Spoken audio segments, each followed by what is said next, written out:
Let's get one thing straight. This isn't about some flash in the pan motivation. This is about a fundamental shift in who you are. Right now, there's a version of you that waits, a version that makes excuses, a version that just hopes things will get better. We're here to find that version and destroy it. Your life is calling.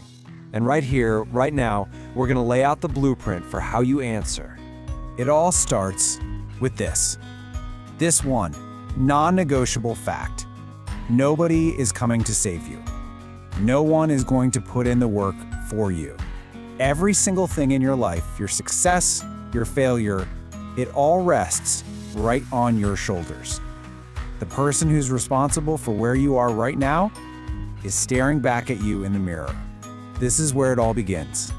You know, the biggest war you will ever fight isn't against the world.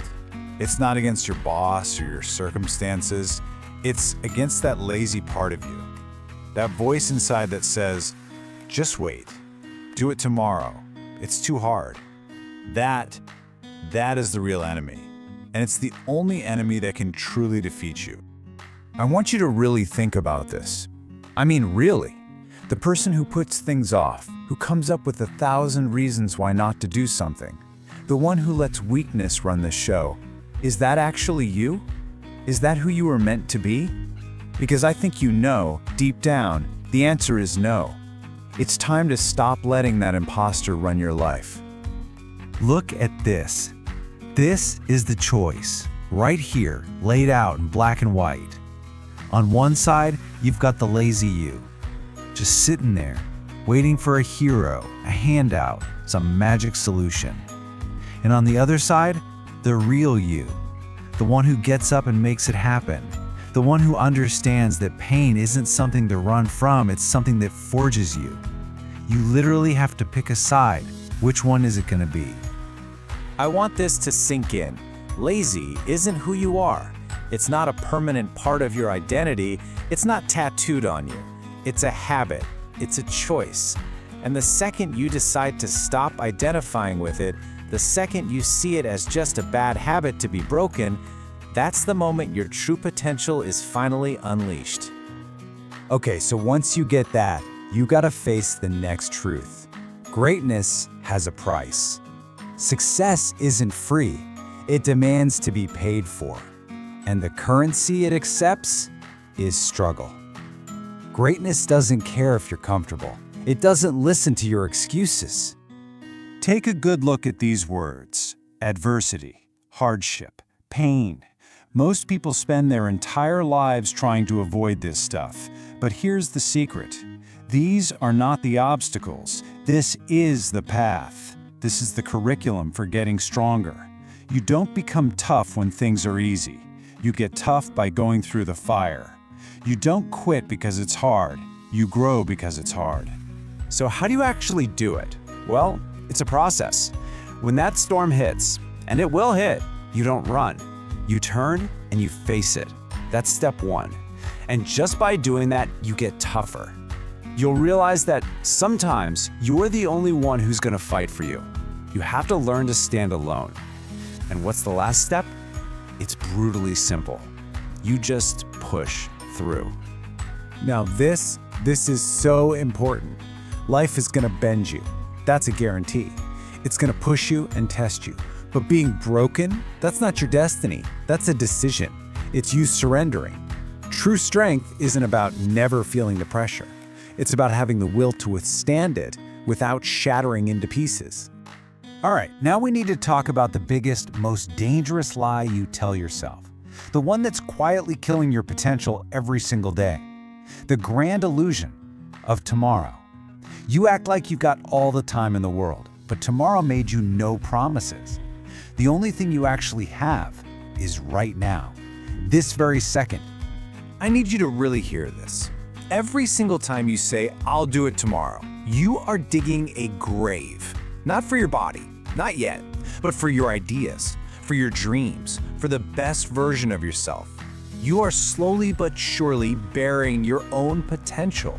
And the worst part is, you've gotten so comfortable with the excuses, you don't even feel it happening. And that's the whole problem, isn't it?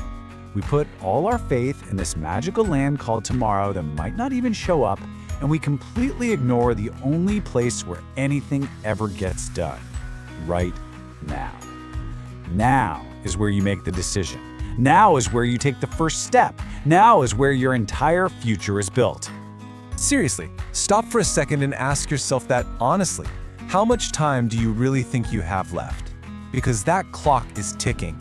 It's ticking for me, it's ticking for you, and it never ever stops. Every second that passes is a second you will never get back. The luxury of waiting, you can't afford it. So what do? What's the answer? It's simple. You stop waiting, you stop wishing, you stop complaining, and you start working. It is time to conduct your business. That's the only way.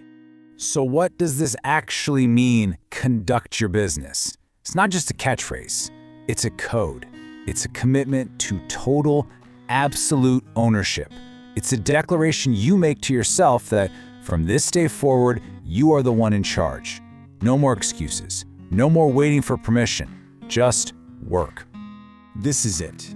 Your new set of rules, your mandate. First, you declare war on your own laziness and you kill it. Second, you decide that you are going to be greater than your pain. Third, you let your actions do all the talking because they speak louder than any excuse you could ever come up with. And you stop trying. You start doing. You just get it done. You see, this isn't just about you talking to yourself. When you really live this way, you're sending a message. You're putting the entire world on notice that you are not here to play games. You are not messing around with the one life you've got. You are here to work. You mean business. So it all comes down to this, right here, right now. Your life, it's calling. It's asking for the real you, the warrior, the builder, the one who doesn't quit. It's on the line, waiting. The only question left is, are you going to answer? You know, we often think of life as this incredibly messy, complicated thing. And yeah, a lot of the time it is.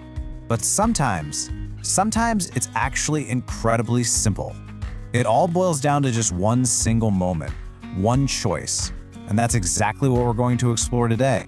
This is really a story about that choice, isn't it? The one between a few seconds of sharp, intense discomfort versus a whole lifetime of regret. I mean, think about it. It's that one moment where the choice is just so crystal clear. It's now or it's never. All right, so to really get into this, let me tell you a story. Picture this, you're in Sedona. It's been a long, hot hike up this mountain, right? You finally get to the top, and there it is, this incredible series of pools just waiting for you to jump in. The perfect reward for all that effort. But for one young guy there, that reward was on the other side of a pretty terrifying ledge. So you can see him. He's just standing there right on the edge of the cliff, looking down, and you can tell he is struggling. Big time.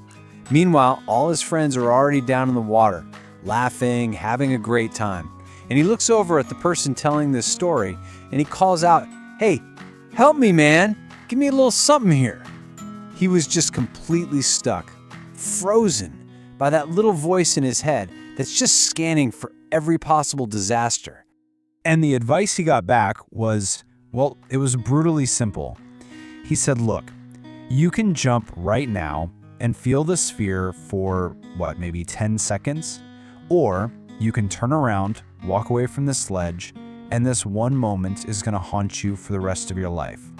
A few seconds of pain versus a lifetime of wondering, what if? And you know what? He jumped. Okay, so this is where the story really stops being about that kid on the cliff, and it starts being about you. I want you to really ask yourself, what ledge are you on right now? What's that big journey that's been calling your name? The one you've been hesitating to start? What's the jump you're most afraid to make?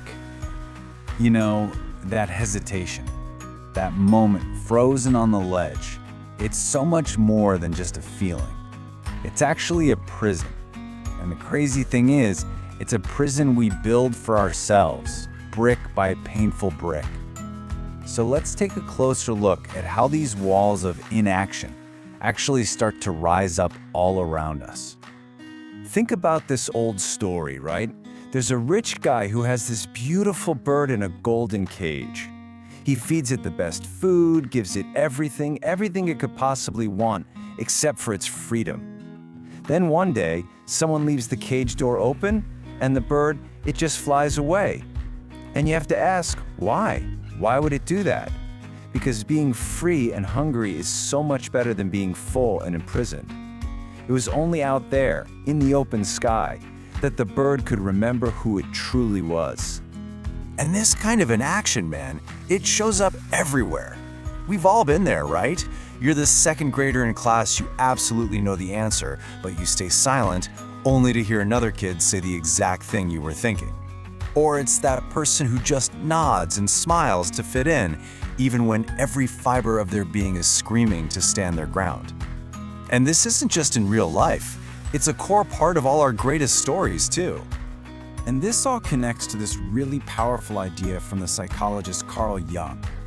We think we can somehow outsmart life, dodge the pain, sidestep the chaos. But here's the thing, whatever you fear, whatever you run from, it doesn't just disappear. Nope, it just waits for you down the road.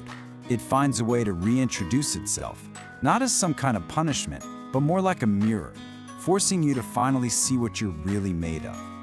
In fact, this is such a universal pattern that the mythologist Joseph Campbell actually gave it a name, the hero's journey. It's basically a blueprint for transformation, and it always starts with a call to adventure, this little whisper of a truth that the hero just can't ignore. But what's the very next step almost every single time? The refusal of the call. Think about it. Luke Skywalker didn't want to leave his farm. Jonah literally sailed in the opposite direction. But destiny doesn't really ask if you're ready. It just shows up. And refusing the call, it doesn't stop the story. It just delays the inevitable transformation.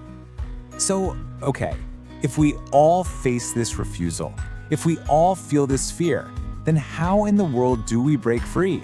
How do we actually cross that threshold?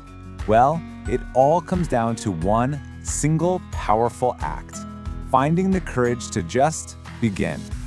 And here is the absolute key. You've got to get this.